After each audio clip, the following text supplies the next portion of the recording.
আসসালামু আলাইকুম রহমতুল্লাহি ওয়া বারাকাতুহু। আমার নাম মোহাম্মদ মুবাশশির ইসলাম এবং আজকে আমার সাথে আছে মুসাব্বিরুল ইসলাম ভাই, আমার বড় ভাই মুসাব্বিরুল ইসলাম। তো আজকে আমরা প্রশ্নোত্তর সিরিজ 36 আমরা আজকে প্রশ্নোত্তর সিরিজের প্রথম প্রশ্ন আজকে করছি। সেটা হচ্ছে, কোরআনের কোন আয়াতে আল্লাহর একত্ব স্পষ্টভাবে ঘোষণা করা হয়েছে? সূরা আল ইখলাস এর প্রথম আয়াতে, এই আয়াতে বলা হয়েছে, বলুন আল্লাহ এক ও দ্বিতীয়।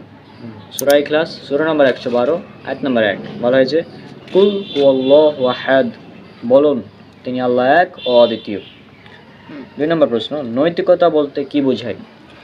নৈতিকতা বলতে বোঝায় কোরআন ও সুন্নাহ অনুযায়ী জীবন পরিচালনা করা, কথাবার্তা ও আচরণে উত্তম চরিত্র ধারণকে। কোরআন সুন্নাহ অনুযায়ী জীবন পরিচালনা, কথাবার্তা ও আচরণে উত্তম চরিত্র ধারণ করাই হচ্ছে নৈতিকতা। এরপর পরবর্তী প্রশ্ন, ইসলামে নৈতিক শিক্ষার মূল ভিত্তি কি? ইসলামে নৈতিক শিক্ষার মূল ভিত্তি তাওহীদ। তাওহীদ সম্পর্কে আমরা আলোচনা করেছি এর আগেও, সেটা আপনারা দেখে নেবেন। এরপর 4 নম্বর প্রশ্ন, মানুষ ও জিন জাতিকে আল্লাহ কেন সৃষ্টি করেছেন? আল্লাহ মানুষ ও জিন জাতিকে আল্লাহ তাআলার ইবাদত করার জন্য সৃষ্টি করেছেন।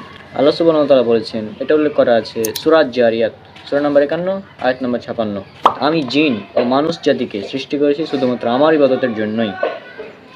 আজকের সর্বশেষ প্রশ্ন, সেটা হচ্ছে, তাওহীদ মানুষের চরিত্রে কি প্রভাব ফেলে?